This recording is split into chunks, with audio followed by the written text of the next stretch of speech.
ng'ensi yonna eraba Muhoozi nga omuntu atassa kitiibwa mu nfuga ey'amateeka rule of law, eraba Muhoozi ng'omuntu atateeka kitiibwa mu ddembe lya buntu, era nga order disciplines oba nakyemalira obutabanga nawo oba nantagambwako.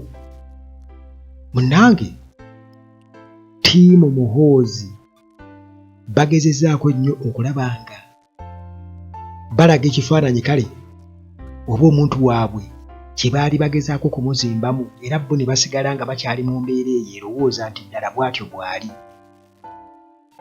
Nabadde nsoma article emu ne neewuunya nnyo ne ngamba naye eyawandiika article eyo eno gye njogerako ayina we yatuuse n'abaako ekintu kye yakoonyeeko ne ngamba wamma ono ndya nabo, y'ensonga lwaki awandiika bw'ati. Kakati wano we wava embeera ey'okuba nti abatali bannansi bagezezzaako nnyo okukyetwekamu oba okukyeteeka mu bwongo nti baafuuka bannansi, era bo baagala nnyo okusiiga akazigo ku kintu kyabwe kye baava edda nga bawongerera. Munnange bino bye nkugamba nga bwe nkutegeeza nti yabadde article gye nabadde nsomamu nga boogera ku Muhoozi engeri gy'agezezzaako okulwanyisa enguzi. Omuhoozi agezezzaako nnyo okulwanyisa enguzi era ly'essuubi lya bannayuganda. Kati nno wano nze nategedde ekintu oba oliawo kye mbadde nga nnoonya ansaazizaakyo, kubanga tubadde nga tujja tulaba nga ebintu mu Uganda tebitambula. Tulaba decision making ziringa ezikolebwa okuva mu ango emu, era nga tulaba Museveni yamaamira dda institutions zonna mu Uganda. Kakati aludde nga ne mutabani we amuguluuminga, kitegeeza nga awa ebiragiro butereevu mu institutions ezo, era y'ensonga lwaki okiraba nti ebintu bibadde bijja tebitambula, kubanga General Museveni mu myaka gino gyonna 40 byonna ebintu abadde abitegekera mutabani we, era ng'akakasa nti abibaamu n'omukono, mmwe muyinza okuba nga mubadde temukimanyi. Naye nga Muhoozi ono aludde nga bamusomesa nga bamuteeka mu kintu. Y'ensonga lwaki Sejjusa yajja n'ayogera mu 2012-13 n'ayogera ku Muhoozi project, ekintu abamu kye baali balowooza nti kya bulimba ne kimuleetera n'okuwangaguka okuva mu Uganda, era oluvannyuma nga tebalina kyakkola ne bakkiriza. Ye Muhoozi yagamba it is a blessing in disguise. Bukali engeri gy'akyogeddeko ekakitwale, naye ng'ekituufu kiri nti kwali kwekaza, ekyo kyali kituufu. Kakati nga bwe nkutegeeza nti mbadde nsoma mu article eno, ne ngamba naye ensi nga nzibu, era ne ntunuulira embeera nga bw'eri, ne nkuba ekifaananyi eky'Abannayuganda abatuufu. Bannayuganda abatuufu. Kati ne nkuba n'ekifaananyi eky'Abannayuganda abeerimbika, kugamba tebaali badde Bannayuganda, naye kakati tulina kubeetaakuluzaako kubanga borere beeyita Bannayuganda. Naye nendaba abantu abeerimbika mu kubeera Bannayuganda, n'endowooza yaabwe naki kye bageza kutuguza, nga ndabira ddala tulina okuluma n'ogwa waggulu muganda wange, kubanga bo bano bamanyi bulungi nnyo Muhoozi, bamulaba ng'omuntu atuukiridde, era nga bagamba nti ensi, kubanga article ebadde egamba nti ensi ejjudde essuubi n'ebiseera ebitangaavu, mbu ekyo kifaananyi osobola kukinnyonnyola n'erinnya limu, era nga lye riri mu mitima gy'abantu, lye lya Muhoozi Kainerugaba, mbu era ng'ono ayimiriddewo nnyo ku kulwanyisa enguzi mu Uganda. Muhoozi Kainerugaba, mutabani wa General Museveni, nga bagamba nti ono azze azimbibwa oba azze amera nga influential figure mu kulwanyisa enguzi. Mu kulwanyisa enguzi gwe muganda wange siina nnyo bintu bya kugamba okuleka gwe okubeera nga okkaanya oba nga owakana, kuba simanyi oba oli omu ku abo oba oli omu ku ffe. Naye munnange bano bagamba nti Muhoozi azze alemesa abali b'enguzi era nti ekyo nga kikulemberwamu kitaawe Fountain of Honor.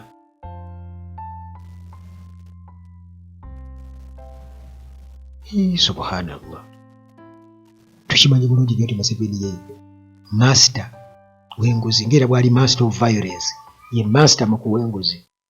Kati ensi yonna kubanga bagambye nti bano ba exportinga ki tera, bwe batugambye Senator mu America bwe yatugambye okusinziira ku bye baakola mu Sudaani eyo, era ekyo ne kiriba nga kitambulira wamu ne master of violence.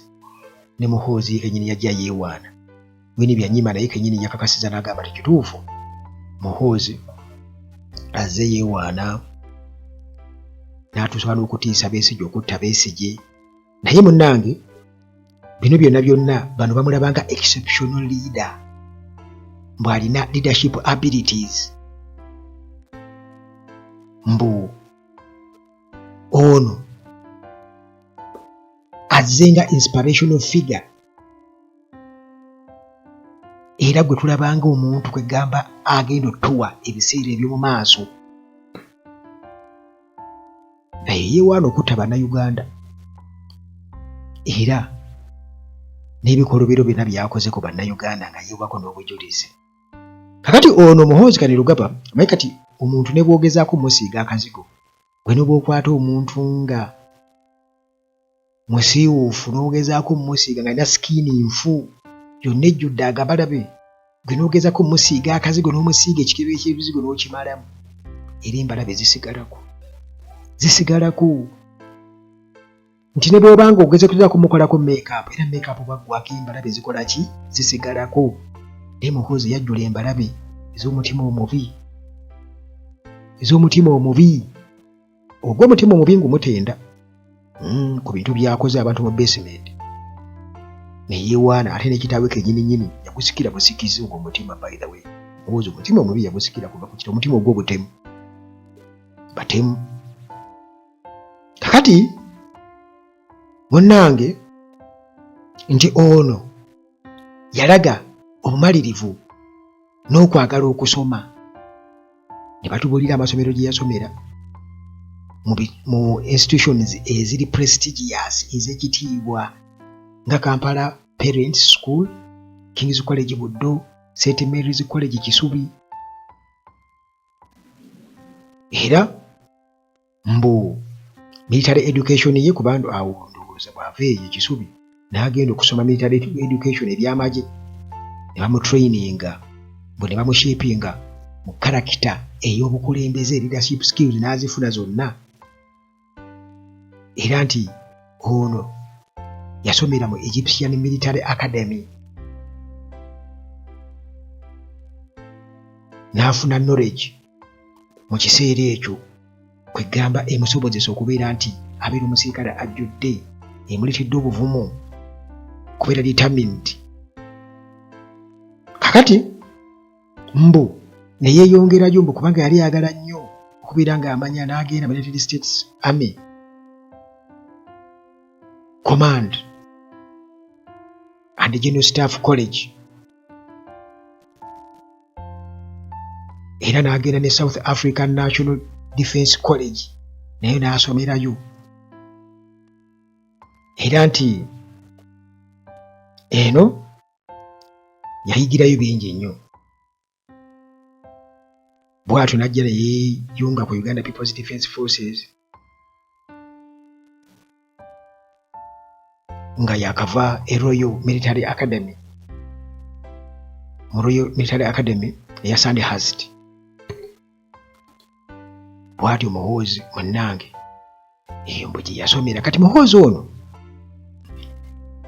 bagamba nti azze akola mbu ebintu bo bye balaba mbu akoze achievements afunye ng'amanyi byatuuseko binene nnyo, era ng'amaze okweyunga ku magye ga Uganda People's Defence Forces 1999 kitegeeza emyaka gyetoolodde, ng'amaze okugraduatinga mu Sandhurst mu 2020 n'agraduatinga awo,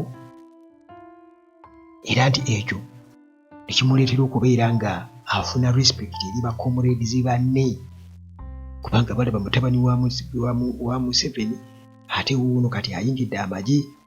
Kakati bano mu article yaabwe bagamba nti newankubadde waliwo abamusala ensobi oba abamusojja mbu aba opposition mbu despite opposition criticism mbu naye Muhoozi abadde dedicated nnyo, mbu ekimuleetedde okubeera nga akuzibwa ayita mu rank ez'enjawulo. Yava ku Brigadier General 2012 olwo n'afuuka commander owa Special Forces Command SFC, nti eno gyakoledde emirimu egy'okubeera nti aliita obutebenkevu mu region. Kati eyo yekimu ku bya Muhoozi mbu abadde pivotal nnyo mu roolo yeeyo ey'oku maintaininga stability mu region. Naye ate mu region gya maintaininga stability jjukira baatugambye nti bano baakwata ennyonyi ne bagenda ne baboomiinga abanywere.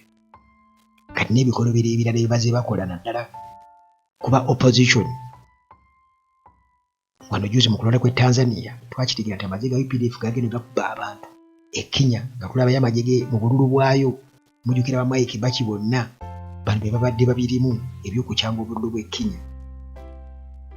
Kakati mbu nga bongereza ku stability Muhoozi ono mbu ejje lino erya SFC mbu alireetedde okubeera ekkugu ennyo, ng'alireetamu engagements eziwirirako ddala, era nga kino munnange kireeseewo enkulaakulana mu byenfuna, social economic transformation eri bannayuganda n'eggwanga, era nekyongera ku GDP yaffe mu kubanga ejje lyaffe ligenda ne lirwana mu mawanga amalala, mbu kati bannayuganda ne babasasula ssente, naye bwe bakubulira ssente ze bawa bannayuganda, omusirikale omu katugeze Somalia essente bajjuze Muhoozi yali abanja ssente ezaabanyiiza ennyo Amerika eganyoze bawa, naye ssente ze bawa omusirikale omu twebuuza nti bo bamuwaako mmeka? Gwe omusirikale eri omu bamubala ssente mmeka? Bo bamuwa mmeka? Buswazi bo be bafunamu ejje lyaffe be balikozesa okubeera nti balitunda. Jjukira nti ejje likozesa ebintu bya wano, omusirikale omutraininga tilwamutraininga ku ssente zaffe ezawano, eggwanga liba lyafunamu ki? Naye bwe batugamba nti nno babatwala ne bakuba ebicuba ne bafuna ssente, naye ate era bafiirayo. Kati twagala kulaba accountability kwabo abafiirayo, kati abafiiridde Somalia ddala famire zaabwe engeri gye zigenda okusigalamu, ssente bo ze bakolayo ziyinza okuba nga bw'ozibalaabalamu obuzito bwazo zenkanana bano abafiiriddwa abantu baabwe, embonaabona gye bagenda okubonaabonamu obulamu bwabwe bwonna, kubanga ekyo tulina okuba nga tukitunuulira. Kakati Muhoozi ono nga batugambye nti ejja alikozeeko nnyo n'aleetera abakufuna ssente, era nti afokasinze nnyo ku national security, disaster response, community development, infrastructure projects mu kuzimba omuli mbu okulenovatinga Namboole stadium, naye ng'ekisabe baatugamba baakikola buvu, mbu okwapgradinga Entebbe airport, okuzimba amasomero, amalwaliro, naye ng'ate ebyenjigiriza n'ebyensoma ne Uganda bibi, okuzimba enguudo ne bridges entindo, mbu baateekawo Wazalendo, Sako, commercial structures mbu n'ebirala bingi nnyo. Naye abasirikale bali abali e Somalia ssente babagetera mu wazalendo babagetera era story awo mpanvu nnyo. Kati bwe twogera ku masomero twogera ku buli kamu ka project konna kola bake batwala UPDF yegenda okukakola kati bwe batugamba yegenda ku developing ekibuga awo waliwo abagenda okukubirawo ssente empitirivu nnyo. Ekyebuuzibwa nti bano abakola nga bayinginiyo oba ba UPDF abakola bagagga bo bafunamu oba bakolera magi oda ya jeshi. Kakati bano era bongera otubuulira Muhoozi ebyatuuseeko bagezako musiga akazigo. Batugamba nti obutakkaanya obwaliwo wakati wa Uganda ne Rwanda mu 2018 paka 2022 mbu Muhoozi Kainerugaba yajja mbu yakozesa diplomatic skills ze mbu najja n'ayogerezeganya ne Kagame gwayita anko we mbu n'akola abantu abalala bonna kye baali balemeddwa okubeera nga bakola era byali bikwata ku bo kubanga emiveera gyali gyabwe. Kubanga jjukira nti abagezako biyingiramu bonna baminisita baabagoba n'abeerwanda baalemererwa. Kitegeeza kyali kyabwe kya famire bwe nkiraba byali byabwe. Kakati munnange essaawa eno nga Chief of Defence Forces kigambibwa okuba nti kati bano bajja kukinyusa mbu amaze okwadoptinga zero tolerance ku nguzi. Mbu kati takkiriza nguzi yadde n'akamu. Naye ebizimbe bye baakazimba mu kibuga bino bimuyita ebya haamu. Mujjukire nti ebizimbe bye bya Muhoozi mukimanyi bulungi nnyo era eyo project yatwalibwa eri General Museveni Mbumbu bamuwadde proposal bazimbe ku mwala. Bantu bameka abafiiriddwa ssente? Ekisooka katugambe kali mu matabaago.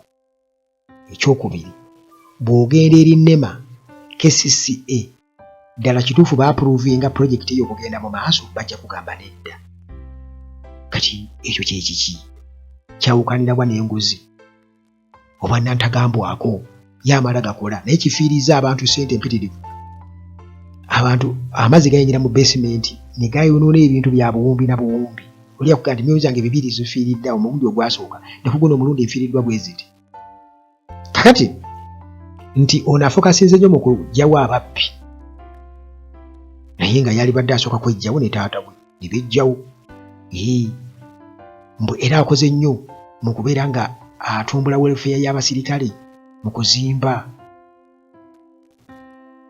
Naye mbu ne welbeing wanayinki naffe kennyini mbu atufuddeko nnyo.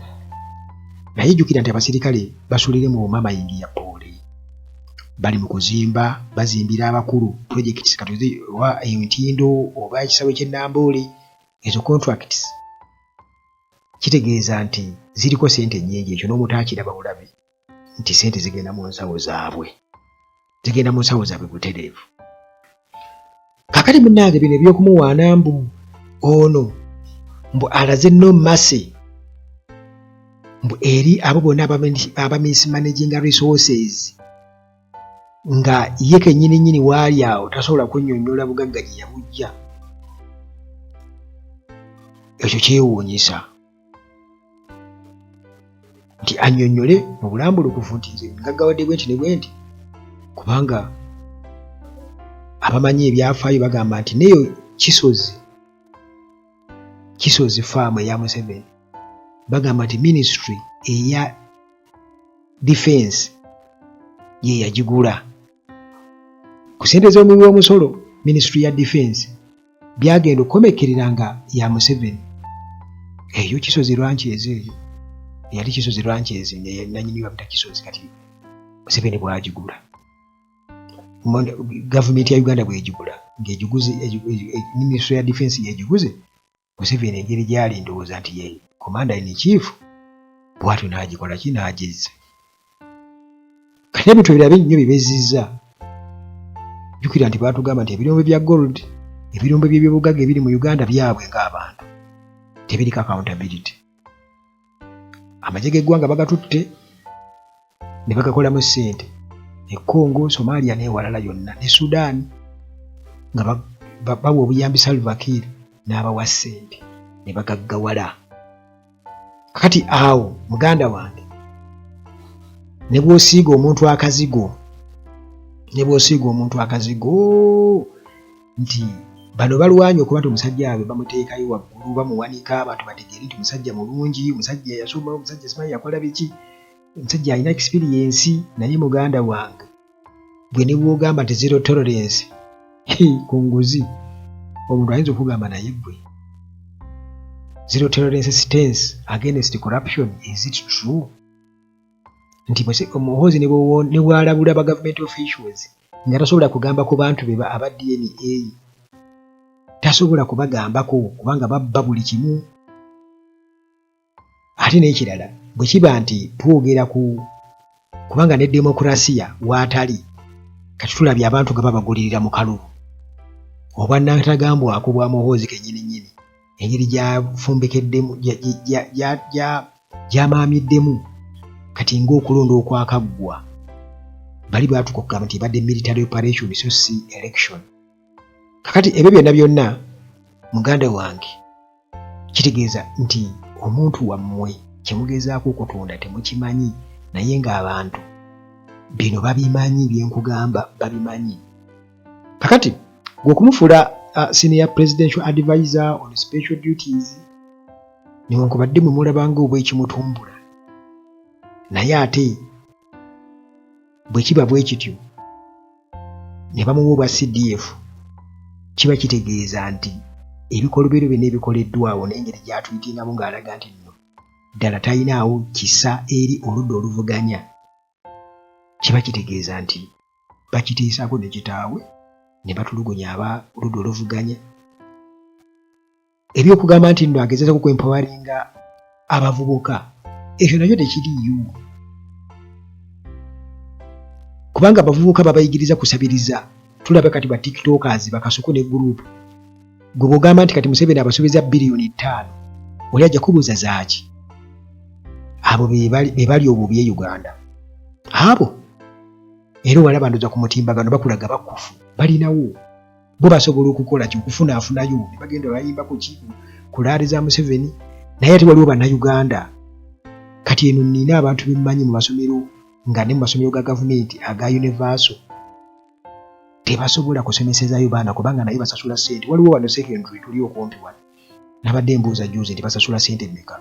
Mukyalo omu n'aŋŋamba nti basasula emitwalo 25, yabadde yakatwalayo omwana we mu senior wano, naye ate nga alina okugula requirements nnyingi nnyo. In fact requirements zaagula yaŋŋambye nti baziyinza okukulekiriza emitwalo egisoba 4 oba giyingira n'enkaaga. Naye essomero lya gavumenti, kakati munnange bino byonna bikolebwa mu kugezaako okwagala okwegula n'okugezaako okwesiiga akazigo. Naye tuyinza kugaa nti bano bagamba nti abavubuka abaleetedde okubeera nga beenyigira mu kusalawo decision making ne social economic activities ne baba nga bazeenyigiramu.